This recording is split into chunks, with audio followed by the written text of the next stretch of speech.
Não é para palmas. Eu gostei, assim, a questão toda para você não gostar, para alguém não gostar, eu acho que é o preço. O que eu gosto é de você ter um time que precisa ser aprimorado, melhorado. Então não é assim, agora não tem, o que não deu certo no ano passado, tira Diego, tira Everton Ribeiro, tira Henrique Dourado, tira o Uribe, tira e começa tudo de novo. Eu acho que o Flamengo não está fazendo isso. Acho que o Diego, nesse ano e no próximo, vai ter um papel de liderança muito fora de campo, nem sempre dentro de campo. Eu acho que vai ser o Diego do Atlético de Madrid de 2014, que era capaz de entrar num jogo e decidir contra o Barcelona, mas entendendo que o papel dele não era sempre como titular. Aí a pergunta é, quanto custa isso? Eu vou concordar que é caro ter um jogador desse patamar para não ser titular em todos os jogos. Mas o conceito de você pegar o time que existe, que é vice-campeão brasileiro, e aprimorá-lo, isso eu concordo. É o que está acontecendo. Eu acho que é o que está acontecendo. Só que você está pagando caro por isso. Ou seja, agora, o Flamengo, por outro lado, tem uma folha de pagamento que custa 28% em outras palavras, né? Ou seja, está dentro do orçamento. Em outras palavras, né, PVC e amigos, Edmundo, Eugênio e João, ele deixando a figura de protagonista e virando um coadjuvante, de repente ele possa exercer e oferecer mais ao Flamengo do que ele ofereceu até agora. Eu acho isso, Quesada, porque até hoje na carreira do Diego, ele foi protagonista no Santos, quando ele surgiu, ao lado do Robinho, e no Flamengo. No Porto ele não era protagonista. No Bremen. No Bremen, onde ele jogou bem, por sinal. Jogou bem no Bremen. Mas assim, poucas vezes na carreira dele, ele foi o protagonista. Certo. Hoje, ele não é mais o protagonista. Gabigol e Arrascaeta são o que eram Diego e Guerreiro em 2016, 2017. Então, talvez ele renda melhor, né? É uma questão dele, né? O estilo dele. É culpa dele ser o protagonista? Ele foi contratado para ser o protagonista. Ele foi contratado. Ele é um jogador de futebol profissional. Sim, claro. O clube o procurou, ofereceu um contrato, ele negociou, aceitou e foi jogar bola. Assim como todos os outros que estão no Flamengo. Claro. É uma situação muito similar à do Everton Ribeiro. Sim. E chegou com um investimento, porque é um jogador que tem um histórico, que tem uma qualidade. E agora, se é protagonista ou não, é muito mais de fora para dentro. Ele está lá para fazer o papel dele. Não, ele veio para ser o camisa 10, uma contratação cara e um jogador que veio com um status para decidir, né? Porque ele fez por onde? Ser um jogador importante. Sim. Como agora. Vamos lá pegar o exemplo do Vitinho ontem. O Vitinho foi contratado no ano passado como a maior contratação da história do Flamengo. Sim. Foi recebido como um grande nome. Quando, na verdade, o Vitinho não arrebentou em lugar nenhum. Ele é um bom jogador, tem boas qualidades. E aí se cobra hoje que ele jogue uma barbaridade, que ele coma a bola no Flamengo. Pelo investimento. Pelo investimento o preço, né? O preço. E pelo oba-oba que se faz em torno da contratação. Porque o Vitinho... Quando o Vitinho foi contratado, eu estava de folga, aquela folga pós-Copa do Mundo, e eu ouvi um burburinho, Vitinho. Tá chegando quem? O Pelé? Não, é o Vitinho. Porque foi o mais caro. O fato de ser o mais caro tem a ver com o mercado atual, que é caro. Para você contratar um jogador jovem, com bom potencial brasileiro, que está no exterior, você vai pagar um dinheiro. Claro. O que está aqui mesmo. Mas é muito caro pagar o Diego. Como vai ser pagar qualquer outro que você traga para a posição dele, porque é uma função valorizada no futebol. É mais barato você pagar um zagueiro, mais barato você pagar um lateral, ou até um volante, do que um meia. Agora, o Diego joga isso. E jogando isso, ele foi, nesse período, um dos melhores jogadores do Flamengo. Se não fosse, não estaria jogando. Mas não foi o suficiente. Aí você não vai colocar tudo na culpa dele. Tem que dividir pelo time inteiro. Mas ele era protagonista. Está escrito onde? Ele é um jogador importante, que tem experiência, que tem liderança.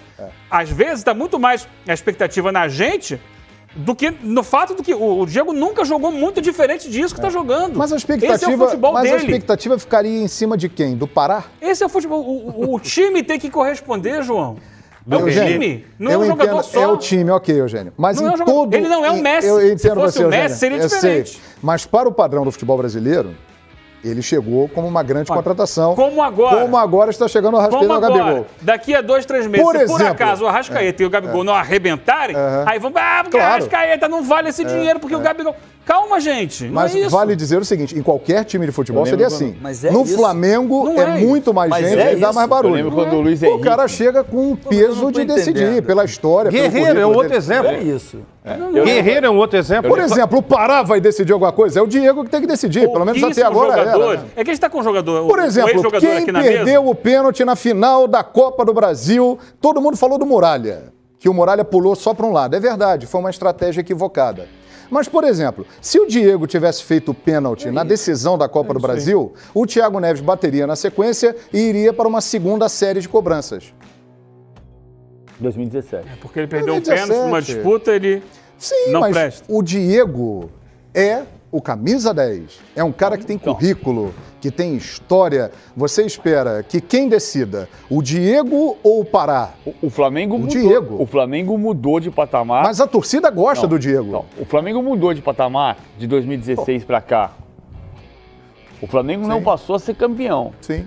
Que a expectativa é a mãe da frustração, não tem dúvida.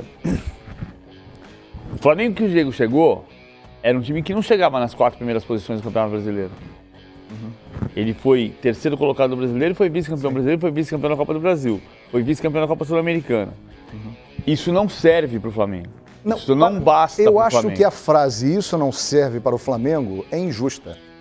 Isso não serve para nenhum time.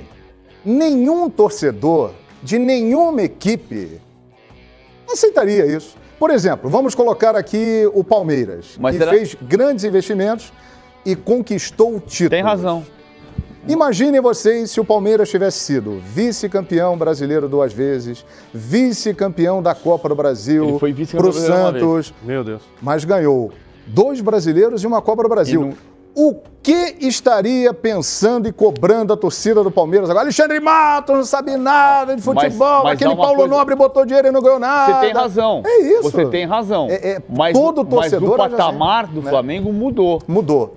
Mas exatamente pela mudança de patamar é que veio uma cobrança ainda maior por título. Então, porque estava preparado. Não chegou o título ainda. Não chegou o título ainda. E eu acho que a partir de agora, é o que eu estava dizendo, o Diego pode passar a render mais por não ser o protagonista. É melhor ser segundo colocado do Campeonato Brasileiro ou ser o que o Flamengo era em 2007, que remava lá de trás para tentar chegar em 4? É melhor, PVC, claro. Mas a torcida quer título. Mas não pode... Ou em 2015, que agora, ninguém lembra que agora vamos avançar na discussão aí. O PVC, a evolução do Flamengo, ela é gritante, mas nós não estávamos falando do Flamengo. Assim, tá falando de Diego. O Flamengo não tinha um CT, hoje tem talvez o melhor. O Flamengo devia salários, hoje paga em dia. Né?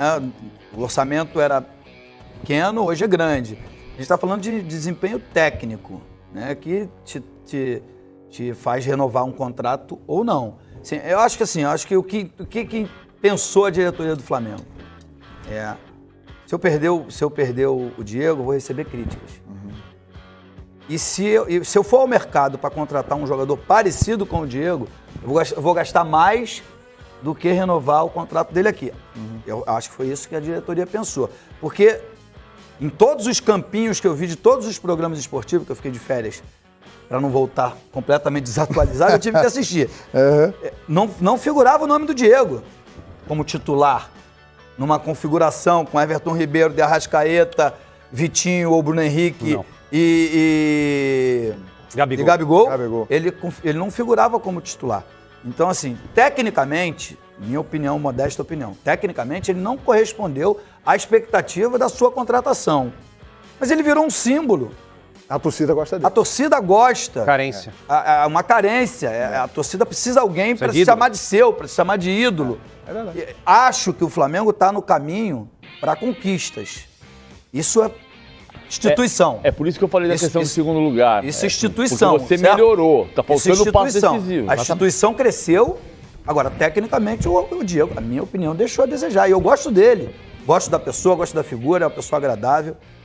Não é uma crítica pessoal, é só uma crítica técnica. Sim. O desempenho. O desempenho técnico. Mas, Eugênio, eu discordo de você. Quando o cara vai ganhando mais, é porque o desempenho dele aumenta. Então ele é contratado... Não necessariamente. Hoje em dia... No futebol é assim. Hoje em dia, o cara começa, o cara no sobe futebol profissional. brasileiro, os caras se valorizam muito mais do que apresentam em campo. Hoje em dia é assim. Não, mas isso aí é uma coisa de o todos. Diego, com todo respeito a ele já chegou ao Flamengo na curva descendente da carreira. Sim, isso é verdade. E em momento algum da carreira dele, ele foi o decisivo. Ele nunca foi o Edmundo.